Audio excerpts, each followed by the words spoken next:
Sama na, mga latest sa larangan ng transportasyon mula sa Department of Transportation. Sakay na!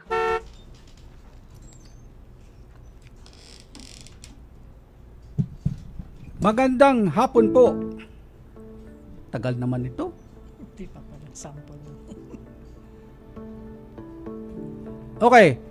Welcome po sa isa pang edisyon ng Sakay Na, ang bagong programa ng Department of Transportation dito sa Radyo Pilipinas. Meron ho akong mga natatanging bisita. Okay ba to? Ang ating pag-uusapan ngayong araw na ito, ngayong Miyerkules ng hapon, ay ang relay trains. Okay?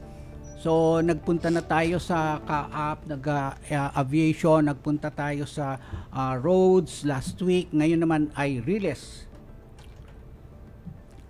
Okay. Ayan na. Yun. Okay. So, hindi narinig. Anyway, ang pag-uusapan natin ay ang MRT3.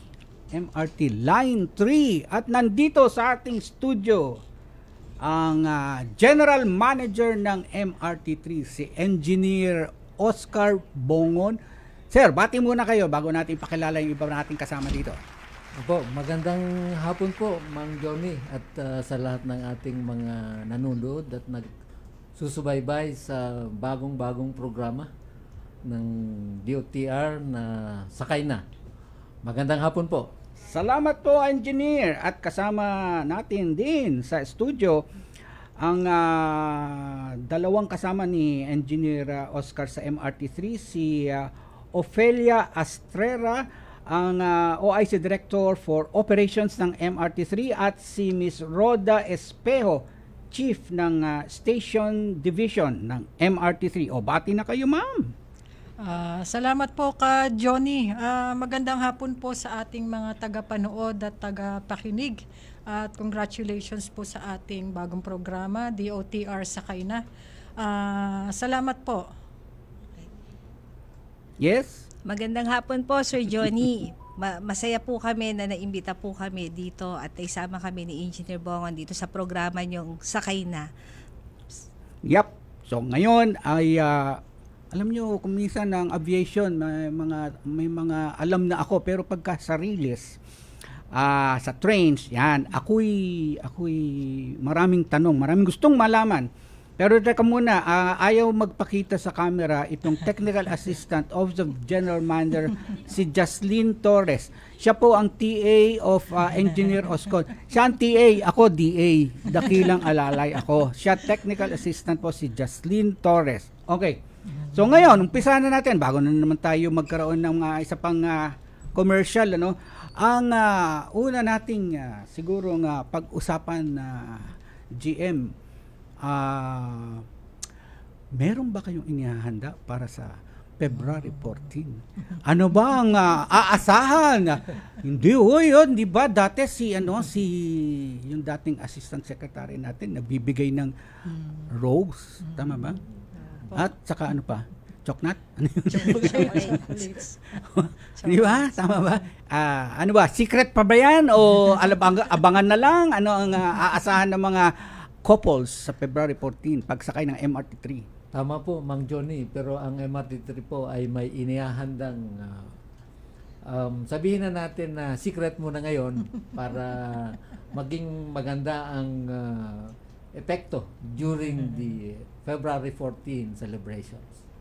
Okay, so secret muna raw pagsakay nyo, hindi na lang siguro rose at saka choknat, baka Starbucks.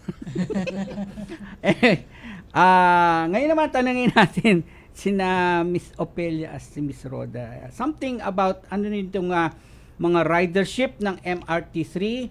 Kumbaga ay ilang gaano karami, ilang milyon, no? Ilang ang sumakay sa MRT3 ng nakaraang taon, at tayo ba'y aasa nga mas marami pa ang sasakay ngayong 2025? Maraming salamat po ka Johnny.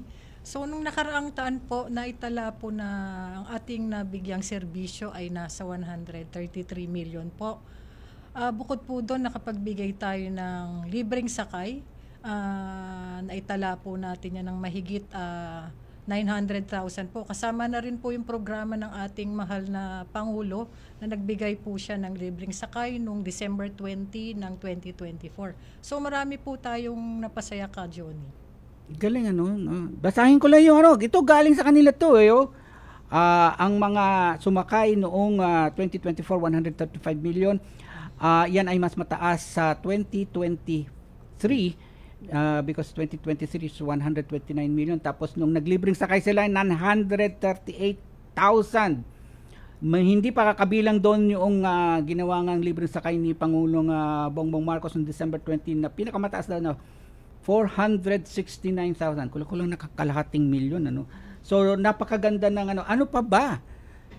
GM, ang mga aasahan ng ating mga mananakay ng MRT3 ngayong 2025. Kasi kunyari meron kami dito sa office ni Secretary ng mga naradig na you are undergoing a maintenance program. Ano ang ibig sabihin nito? Dadami ang bagon, bibilis ang andar. Ano ang epekto nitong ginagawa niyong maintenance program? Tama po, Mang Johnny. Sa kasalukuyan po, ang ating rehabilitation and maintenance contractor na Sumitomo, aside po doon sa pag-maintain ng ating mga bagon na required na tumakbo araw-araw, meron po silang ginagawa ngayon na sa darating na June 2025, matatapos po yung extension ng ating Taft Pocket Track. Ito pong extension na ito ay preparation para maging 4-car train ang ating po pwedeng i-deploy sa linya. Aside from that po, from Taft, dito naman sa kabilang dulo, sa North Avenue, ginagawa din po dyan yung bagong turnback facility na pwede na rin pong mag-accommodate ng 4-car train. So, come June 2025, yan po yung target na completion. So, from that time, we can now test a 4-car train running on the line. Kailan yung 4-car train? Kailan possible o target ninyong magkaroon ito ng pong infrastruktura, itong ating trucks and then yung signaling at saka yung adjustment ng OCS power, ginagawa po ng Sumitomo ngayon yan. So matatapos po yan sa June 2025. Ito pong taon na ito. Good, nice. Babalikan natin yung kwento na yan tungkol dito sa magandang magkakaroon na ng 4 na bagon ang MRT3. Isa yan sa nakikitang ng mga mananakay na makikita nila pagdating ng June. Pagkatapos po ng ating break. Hatol ng bayan. Election Quick Facts. National and local positions. Sa darating na May 12, 2025 midterm elections, ang bawat botanteng Pilipino ay pipili ng mga bagong leaders para sa national and local positions, kabilang ang 12 senators, members of the House of Representatives, at party list representatives, at local government officials gaya ng governor, mayor, board members, at councilors. Kasabay nito ay idiraos rin ang kauna-unahang Bangsamoro Parliament elections, kung saan 25 members of the Parliament at 40 party representatives ang ihahalal ng ating mga kapatid sa BARMM. Hatol ng bayan. Election Quick Facts. We already know that the Philippines is one of the most disaster-prone countries in the world. Frequently been visited by typhoons, exacerbated now by climate change, and we are known for volcanic and seismic activities. Pagkawasak ng mga ari-arian at pagkalagas ng mga bahay, yan ang maaaring idulot ng malakas na lindol. Kaya inilunsad ng DOST PHIVOLCS ang Seismic Hazard Atlas Design Earthquake o SHADE Project na layong gawing mas akma sa banta ng lindol ang disenyo ng mga gusali sa bansa. Sa atlas na ito, makikita rin ang mga lugar na lantad sa malakas na pagyanig, maging ligtas at handa. Nagbabago na ang panahon. Kaya kailangan na natin magbago ang ating pamamaraan ng konstruksyon, hindi lamang sa mga paaralan, kung hindi sa lahat ng proyektong infrastruktura. Sa kanyang SONA noong 2023, iniulat ni Pangulong Ferdinand Marcos Jr. ang pagbaba ng presyo ng mga gamot. Ang presyo ng mga mahalaga at pangunahing gamot ay bumaba ng humigit kumulang ng 40%. Mayroon ding iba na bumaba na hanggang 70%. Nais ng Pangulo na magpatuloy ito, kaya't sa kanyang direktiba inilunsad ang Pharma Zones sa pangangasiwa ng Philippine Economic Zone Authority o PEZA. Paliwanag ni PEZA Director General Tereso Panga. Meron na tayong pinakaunang pharma park sa Tarlac. Ang akala kasi ng iba, we're just into medical devices. Pero actually, we're already into drug manufacturing. Sa Pharma Zones, mapapabilis ang proseso ng drug manufacturing. Magiging mas mura at accessible ang mga gamot. Ito ang hangad ng Pangulo para sa mamamayang Pilipino. Sa nagbabagong Pilipinas, patuloy ang trabaho, patuloy ang pagbabago. Alam mo ba kung ano ang TRA o Tourist Rest Area? Ayon kay Tobias Villamor, Tourism Officer ng Carmen City, Cebu, malaking ginhawa ang hatid ng mga TRA sa mga turista. As you enter the TRA, we have the Pasalubong Center, the Information Center for all the tourists, breastfeeding station, comfort rooms for all the genders, PWD na comfort rooms, tsaka may shower area din. This is a very good example of the kind of approach that we have taken in trying to further the progress of the different sectors in government, the whole of government approach. So this TRA is an important initiative for us as we want to transform the Philippines into the tourism powerhouse in Asia. Sa nagbabagong Pilipinas, patuloy ang trabaho, patuloy ang pagbabago. Pinalakas sa ilalim ng pamamahala ni Pangulong Ferdinand R. Marcos Jr. ang Basing Support System Project sa West Philippine Sea. We are on the front line of international efforts to preserve, defend, and uphold the rules-based international order. Sa bagong Pilipinas, kinumpleto na ang konstruksyon ng hangar at watchtower sa Pag-asa Island. Naglaan ng mahigit 1.1 billion pesos para sa proyekto at sa kasalukuyan, nasa 95% na ang total accomplishment nito habang patuloy na umuusad ang Phase 3 at 4 ng naturang proyekto. Simbolo ng aktibong presensya ng Pilipinas sa West Philippine Sea habang pinaigting ang pagbabantay sa ating teritoryo. Download the future. Bayang Digital ang bagong Pilipinas. The internet has now become the global marketplace, not only for goods, services, but also for ideas, even extending to our own personal interactions. Ang Free Public Internet Access Project o FPIAP ni Pangulong Ferdinand R. Marcos Jr. at ng Department of Information and Communications Technology ay may layuning makapaglagay ng 125,000 free Wi-Fi sites sa buong bansa sa 2028. We are entering an age of exponential adoption of technology. It is the fourth industrial revolution. This will be characterized by the infusion of technology into almost every facet of our lives. Konektado ang buong sambayanan. Walang Pilipinong mapag-iiwanan. Bayang Digital, ang bagong Pilipinas. Tara, sama na, sakay na! Hatid sa inyo ng Department of Transportation dito sa Radyo Pilipinas. Radyo Publiko 738.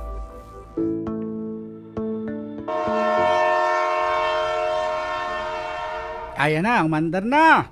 Dito po sa programang Sakay Na ng Department of Transportation. Kanina, sorry GM, hindi ko kaagad ikaw nabigyan ng proper introduction. Si GM, si Engineer Bongon ay isang tinatawag na experienced railman. Ikaw gumawa nito, no, Jess? Asan si Jess? Jess, ano? Ikaw, ano? Siya ay nagsimula ng kanyang karera sa railway noong 1997 pa. Pagkatapos interim director for operations, pagkatapos naging chief of maintenance, supervisory, safety and security division. So ang dami. So pagka may tinanong tayo kay Engineer Bongon ay alam niya dahil sa tagal niya dito sa MRT3. So ngayon pag-usapan natin ituloy natin itong pinag-uusapan nating magdadagdag kayo ng ika-4 na bagon sa bawat train set at by June this year, kumbaga sana naman hindi mabawasan yung lamig ng MRT3. Alam nyo, nung ako'y nagtatrabaho sa Makati, ako'y palaging nasa MRT3 na nakikipagsiksikan. So, ibig sabihin ay maluluwag na rin dahil apat na yon. Yung mga ibang yung masarap ang aircon, malamig, mabilis ang andar. Ano ang mga aasahan natin pagdating ng June this year? Opo, Mang Johnny, nabanggit niyo po yung estado ng ating mga bagon.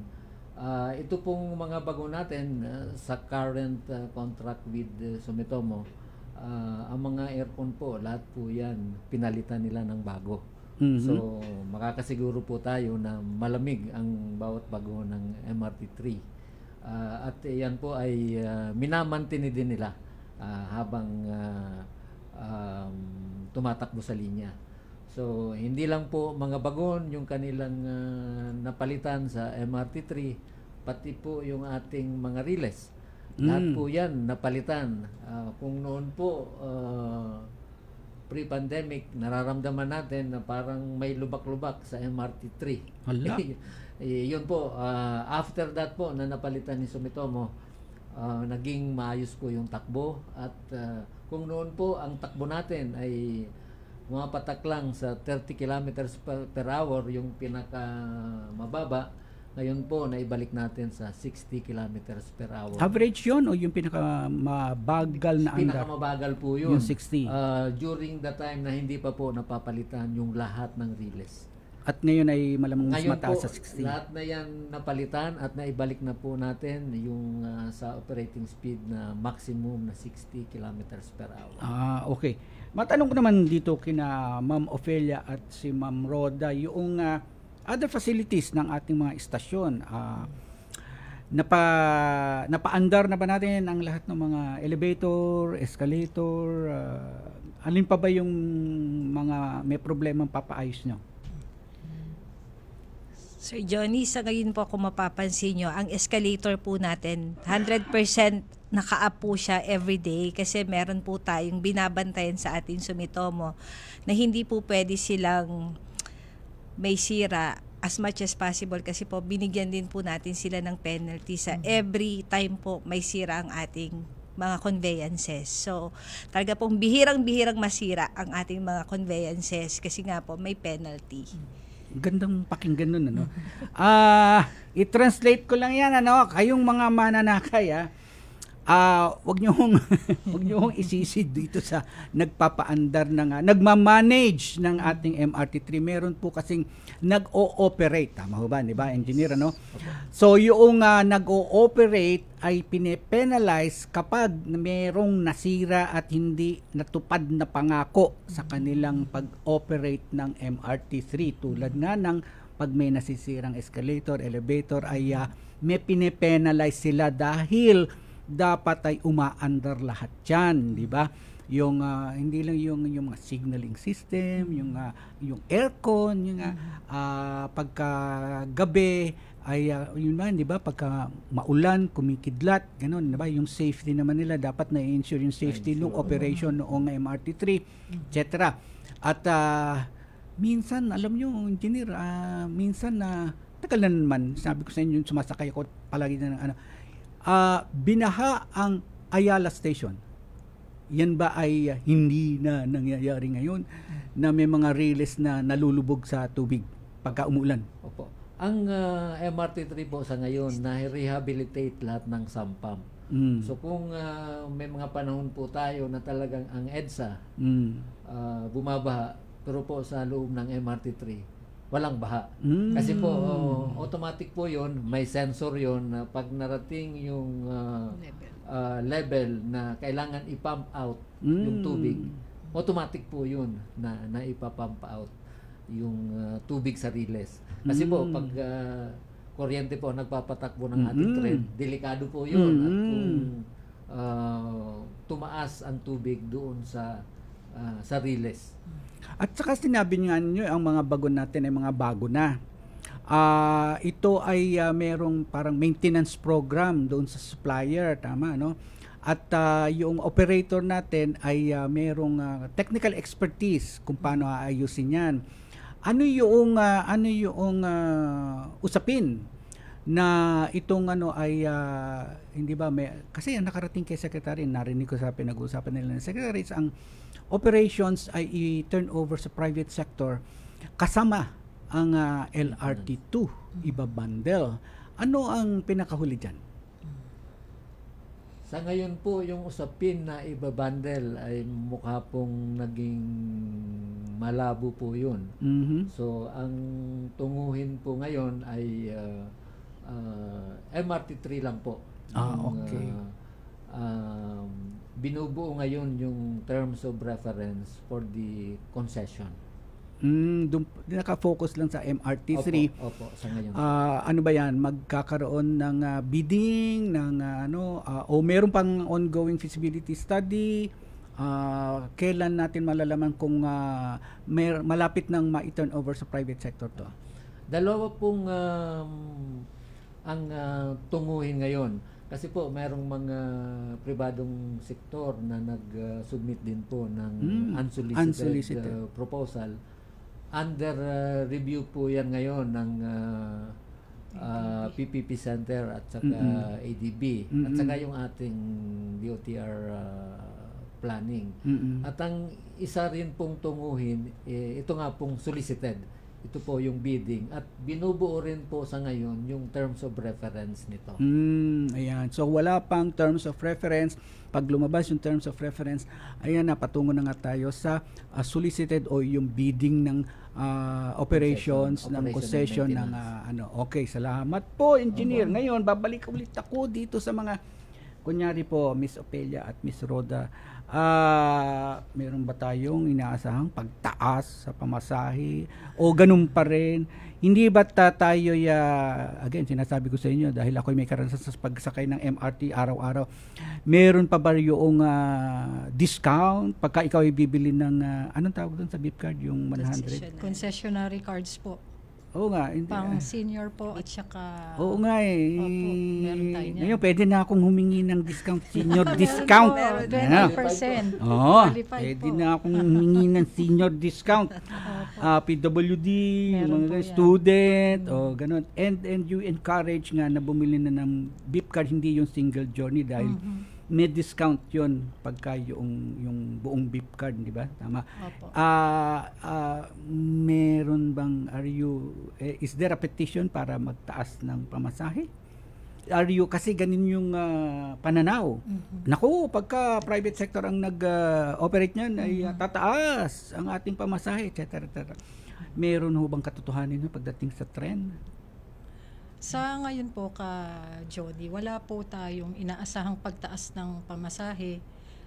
Nung nakaraan pong mga taon, mayroon pong petition. Kasabay po sana ito ng 2 linya. Pero nagkaroon lang po ng konting technicality. Pero sa ngayon po, inaantay lang po namin ang direksyon ng Central Office, which is the DOTR, kung kami po ay papayagang magsumite. Pero ngayon po, wala po tayong inaasahang pagtaas ng pamasahe.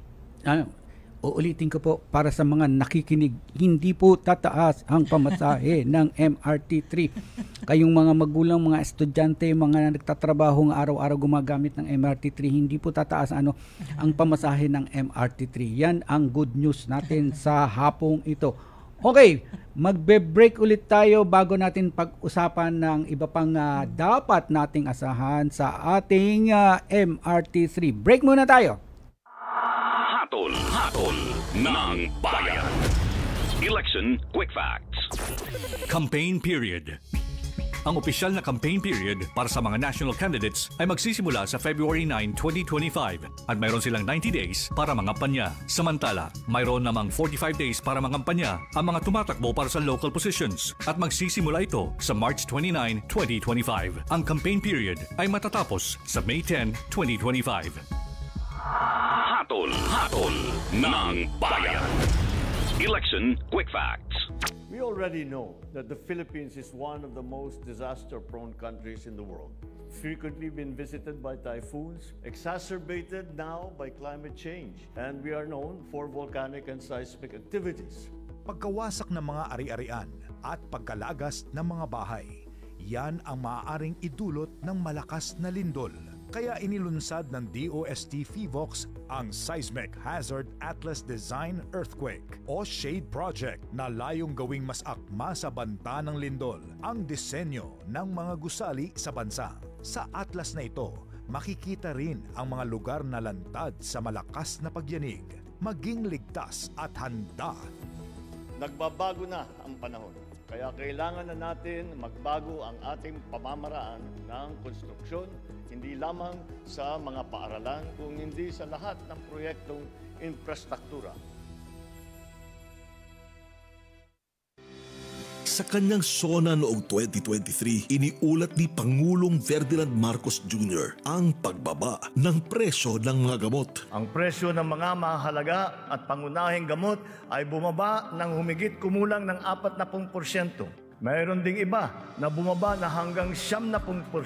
Nais ng Pangulo na magpatuloy ito, kaya't sa kanyang direktiba inilunsad ang Pharma Zones sa pangangasiwa ng Philippine Economic Zone Authority o PEZA. Paliwanag ni PEZA Director General Tereso Panga. Meron na tayong pinakaunang pharma park sa Tarlac. Ang akala kasi ng iba, we're just into medical devices. Pero actually, we're already into drug manufacturing. Sa Pharma Zones, mapapabilis ang proseso ng drug manufacturing. Magiging mas mura at accessible ang mga gamot. Ito ang hangad ng Pangulo para sa mamamayang Pilipino. Sa nagbabagong Pilipinas, patuloy ang trabaho, patuloy ang pagbabago.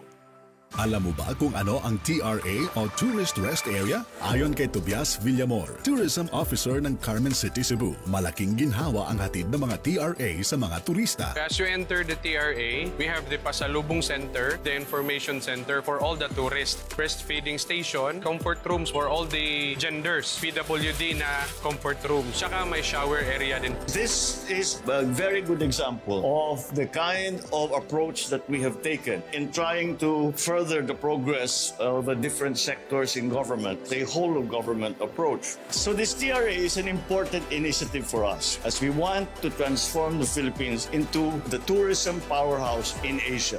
Sa nagbabagong Pilipinas, patuloy ang trabaho, patuloy ang pagbabago. Pinalakas sa ilalim ng pamamahala ni Pangulong Ferdinand R. Marcos Jr. ang Basing Support System Project sa West Philippine Sea. We are on the front line of international efforts to preserve, defend, and uphold the rules-based international order. Sa bagong Pilipinas, kinumpleto na ang konstruksyon ng hangar at watchtower sa Pag-asa Island. Naglaan ng mahigit 1.1 billion pesos para sa proyekto at sa kasalukuyan, nasa 95% na ang total accomplishment nito habang patuloy na umuusad ang Phase 3 at 4 ng naturang proyekto. Simbolo ng aktibong presensya ng Pilipinas sa West Philippine Sea habang pinaigting ang pagbabantay sa ating teritoryo. Download the future. Bayang Digital ang bagong Pilipinas. The internet has now become the global marketplace, not only for goods, services, but also for ideas, even extending to our own personal interactions. Ang Free Public Internet Access Project o FPIAP ni Pangulong Ferdinand R. Marcos Jr. at ng Department of Information and Communications Technology ay may layuning makapaglagay ng 125,000 free Wi-Fi sites sa buong bansa sa 2028. We are entering an age of exponential adoption of technology. It is the fourth industrial revolution. This will be characterized by the infusion of technology into almost every facet of our lives. Konektado ang buong sambayanan. Walang Pilipinong mapag-iiwanan. Bayang Digital ang bagong Pilipinas. Sakay na ng Department of Transportation.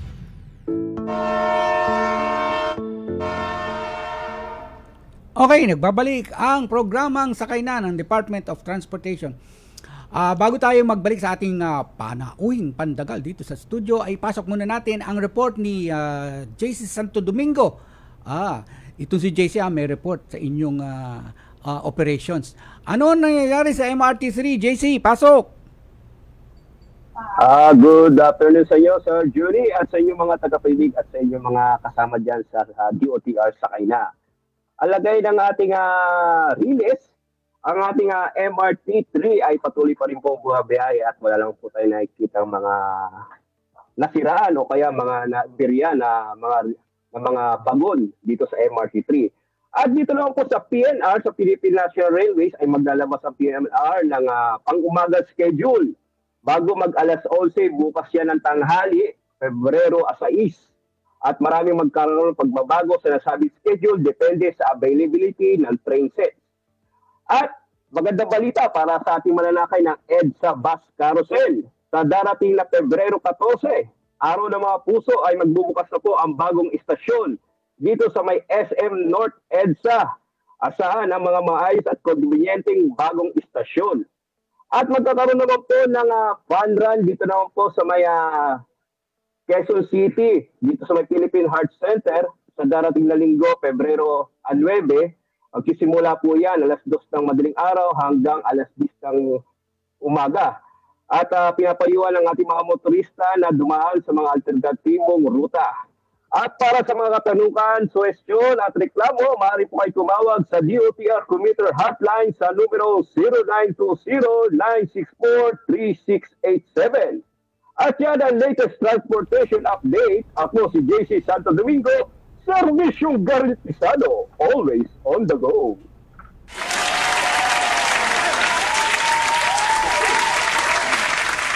Lakas ng pala mo JC Okay, tuloy tayo dito sa programang sakay na ng Department of Transportation at nandito sa ating piling dito sa studio si Engineer Oscar Bongon, General Manager ng MRT3 at si Miss Ofelia Astrera at Miss Roda Espejo, mga dakilang alalay ni GM Oscar Bongon. At pakwento ako ngayon yung binanggit ni JC na merong ginawang parang anong tawag doon, pedestrian overpass ba yun, ng SM North malapit ng buksan patungo sa busway. Hindi ba't ang mga istasyon ng MRT3 ay ginagawang access patungo sa EDSA busway? Ano-ano yung meron na? Ano-ano yung balak nyong madagdagan pa na access, gagamiting access ng MRT3 para sa EDSA busway? Yes, sir. Opo, sa ngayon po, meron pa tayong mga istasyon ng tren na sa pakikipagtulungan po ng road sector, ginagawa pong access ng bus carousel passengers yung ating mga istasyon. So sa kasalukuyan po, ginagamit pa rin yung Kamuning, Guadalupe and Ortigas Station. So sa ngayon po, yung tatlong istasyon ginagamit pa, pero meron pong project na gagawa ng sariling access yung sa Ortigas po. Ay, oo. So yan po yung bagong I think nag-groundbreaking na. Oo. So yung ganung mga access through MRT stations ay madadagdagan, mayroong planong iba pang mga MRT stations na magkaroon ng access. Ano yung kasalukuyang kalagayan? Paano na-access ang busway kung hindi dadaan sa MRT3 station? Sa ngayon po, yung ibang mga bus carousel station, meron po siyang mga pedestrian footbridges. Footbridge. Actually po, yung iba, meron din pong elevator na naka-install. Pinasinayahan namin yun. Bago po yun. I think two carousel stations po, meron ng sa may Boni, sir. Boni and Philam. Tama po. Meron pong mga elevators doon so pwedeng mag-access yung ating mga PWD. Oo. So makakasakay ng carousel. Oo nga, which is why pinag-uusapan nga yung privatization ng EDSA busway in the same line na hindi ba nga itong privatization ng MRT3. Inaasahan na magkakaroon pa ng mga additional na modern facilities. Tulad nga niya, nalagyan ng pero kung lahat sana ay malagyan ng elevator, escalator or ano mang pag-access ng mga pasahero, lalo na yung mga PWD, etc. Ngayon dito naman sa MRT3 nga, so meron kayong inaasahang mga patuloy na aandar ng mga escalator at elevator. Yung naging karanasan, let's say, ano yung mga yan ba ay malaking tulong nung nakaraang taon? Ano ang inyong karanasan last year? Nakatulong ba yan sa mga PWD, sa mga bunti, sa mga senior, yung access ninyo? Ano pa ang mga challenges ngayon? Ma'am. Sir Johnny, yung mga access po natin, malaki yung tulong kasi kung sa MRT access po direktang dadaan yung ating mga pasahero ng carousel, mas malayo po yung nilalakad nila. Kesa po direktang dadaan sila dun sa mga bagong access na footbridges na pinrovide po ng road sector. Kasi iikot po sila kasi ang pinili po nating daanan na maging access para hindi po maging sagabal sa mga pasahero ng MRT is yung less busy platform po. Kaya po bukod sa mababa po yung maiksi po yung lalakarin nila, direkta na po silang makakababa doon sa mismong bus carousel terminal po. Station, sa busway station. Oo. So kasi alam niyo ang pinipicture ko yung huling pinagmasdan ko ang sa Ortigas MRT station, di ba? Opo, malayo po talaga kasi umaakyat po sila sa southbound.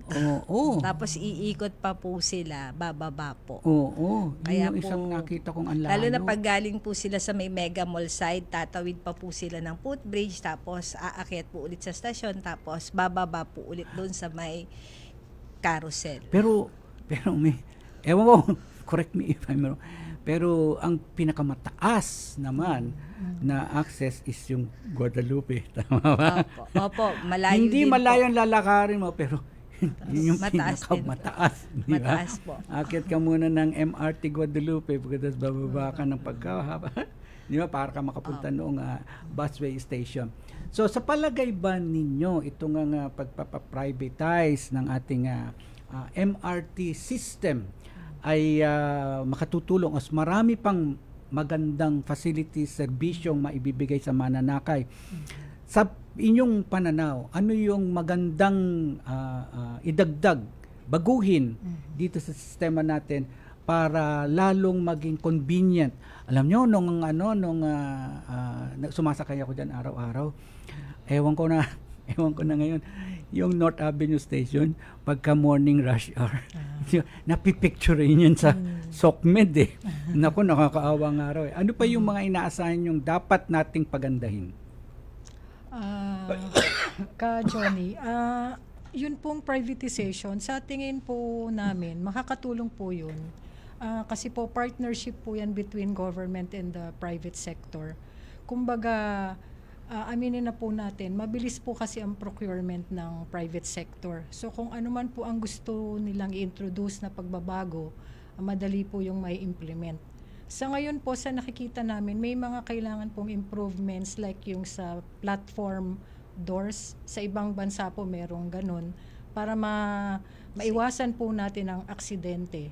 At least po meron pong barrier before the trains, tapos po yung lakaran ng tao papunta po sa doors. So siguro po kung nandiyan na po ang private sector, baka pwede po nilang tingnan yon at ma-introduce para po sa ikagaganda po ng serbisyo ng MRT3. Marami pa rin po tayong pwedeng ibigay na serbisyo sa pagtutulungan po ng gobyerno at private sector para po sa ikauunlad ng ating MRT3 system. Nice. Oo, tama yon. Babalik tayo, no? Ang gusto kong pag-usapan yung sinabi yung safety doors. Opo, screen doors. Okay, kasi yun yung matagal ng pinag-iisipan at parang ang huling sinabi nga ni Secretary, hahanapan natin ng pondo para ang lahat ng tatlong train system sa Metro Manila malaki ng mga safety doors na yan.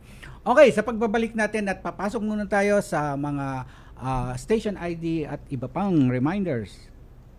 We already know that the Philippines is one of the most disaster-prone countries in the world. frequently been visited by typhoons, exacerbated now by climate change, and we are known for volcanic and seismic activities. Pagkawasak ng mga ari-arian at pagkalagas ng mga bahay, yan ang maaaring idulot ng malakas na lindol. Kaya inilunsad ng DOST FIVOX ang Seismic Hazard Atlas Design Earthquake o SHADE Project na layong gawing mas akma sa banta ng lindol ang disenyo ng mga gusali sa bansa. Sa atlas na ito, makikita rin ang mga lugar na lantad sa malakas na pagyanig, maging ligtas at handa. Nagbabago na ang panahon. Kaya kailangan na natin magbago ang ating pamamaraan ng konstruksyon, hindi lamang sa mga paaralan, kung hindi sa lahat ng proyektong infrastruktura. Sa kanyang SONA noong 2023, iniulat ni Pangulong Ferdinand Marcos Jr. ang pagbaba ng presyo ng mga gamot. Ang presyo ng mga mahalaga at pangunahing gamot ay bumaba ng humigit kumulang ng 40%. Mayroon ding iba na bumaba na hanggang 70%. Nais ng Pangulo na magpatuloy ito, kaya't sa kanyang direktiba inilunsad ang Pharma Zones sa pangangasiwa ng Philippine Economic Zone Authority o PEZA. Paliwanag ni PEZA Director General Tereso Panga. Meron na tayong pinakaunang pharma park sa Tarlac. Ang akala kasi ng iba, we're just into medical devices. Pero actually, we're already into drug manufacturing. Sa Pharma Zones, mapapabilis ang proseso ng drug manufacturing. Magiging mas mura at accessible ang mga gamot. Ito ang hangad ng Pangulo para sa mamamayang Pilipino. Sa nagbabagong Pilipinas, patuloy ang trabaho, patuloy ang pagbabago. Alam mo ba kung ano ang TRA o Tourist Rest Area? Ayon kay Tobias Villamor, Tourism Officer ng Carmen City, Cebu, malaking ginhawa ang hatid ng mga TRA sa mga turista. As you enter the TRA, we have the Pasalubong Center, the Information Center for all the tourists, breastfeeding station, comfort rooms for all the genders, PWD na comfort rooms, tsaka may shower area din. This is a very good example of the kind of approach that we have taken in trying to further the progress of the different sectors in government, a whole of government approach. So this TRA is an important initiative for us as we want to transform the Philippines into the tourism powerhouse in Asia. Sa nagbabagong Pilipinas, patuloy ang trabaho, patuloy ang pagbabago. Pinalakas sa ilalim ng pamamahala ni Pangulong Ferdinand R. Marcos Jr. ang Basing Support System Project sa West Philippine Sea. We are on the front line of international efforts to preserve, defend, and uphold the rules-based international order. Sa bagong Pilipinas, kinumpleto na ang konstruksyon ng hangar at watchtower sa Pag-asa Island. Naglaan ng mahigit 1.1 billion pesos para sa proyekto at sa kasalukuyan, nasa 95% na ang total accomplishment nito habang patuloy na umuusad ang Phase 3 at 4 ng naturang proyekto.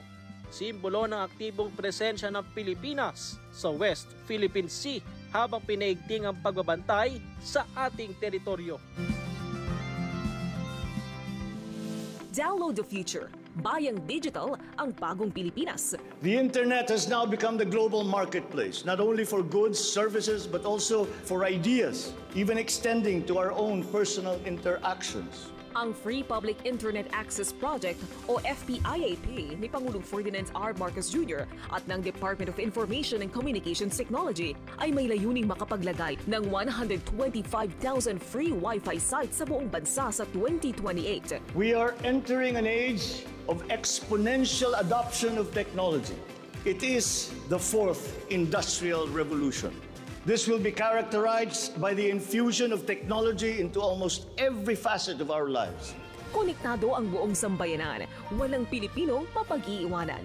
Bayang Digital, ang bagong Pilipinas. Sakay na ng Department of Transportation.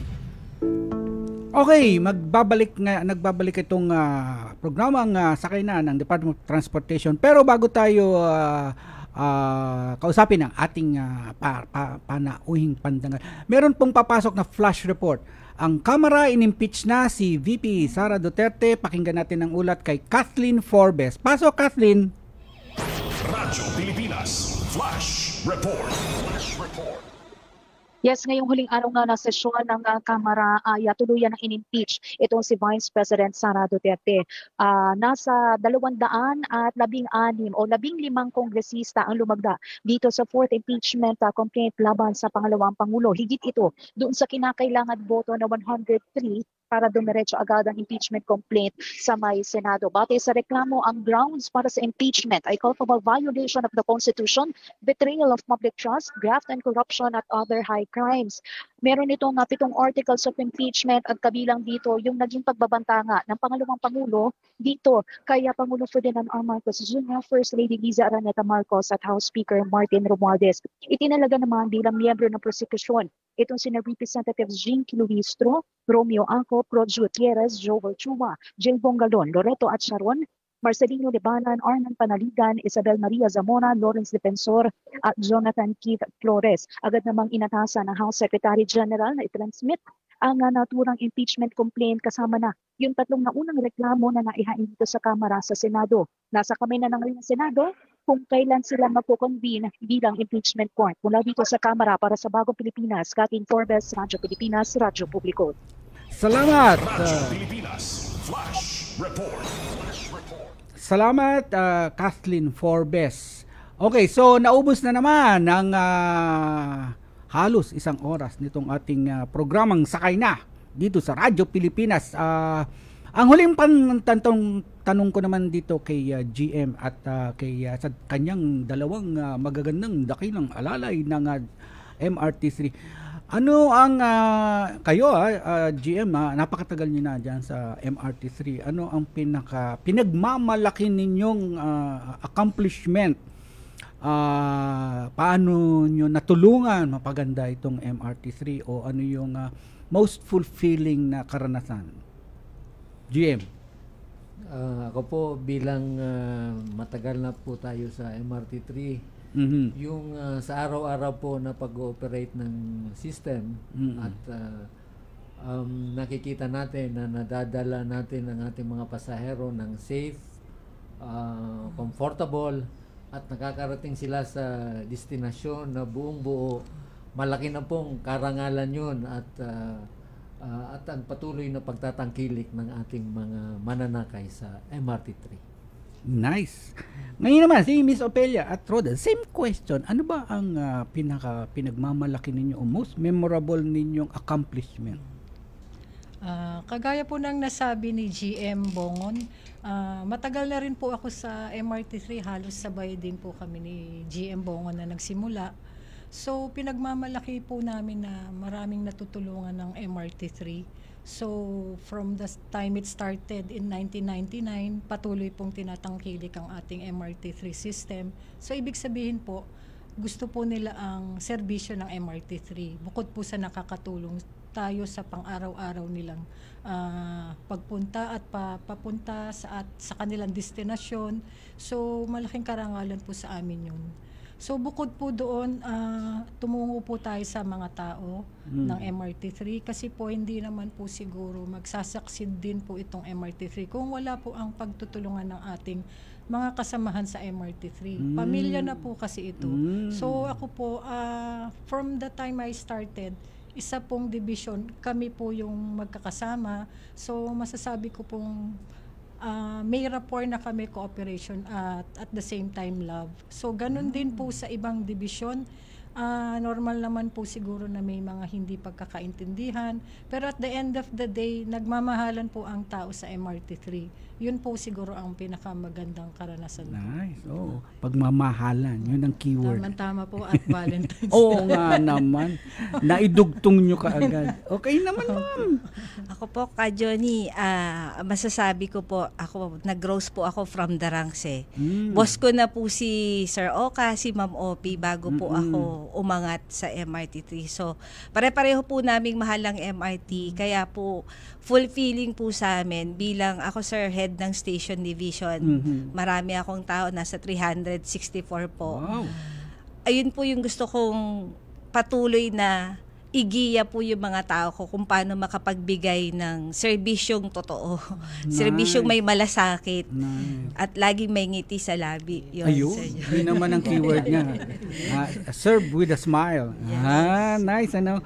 Okay, so ayan ang ating mga panauwi mula sa MRT3. Ngayon, nalaman nyo na ang mga inside and out at ang mga taong nagsisilbi sa inyo sa likod ng tren. Ito yung mga taong nagpapatakbo at siguro kayong safe at efficient ang ating MRT3. At dyan po nagtatapos na naman ang isa pang edisyon ng Sakay Na ng Department of Transportation. Ito po si Ka Johnny Gesmundo.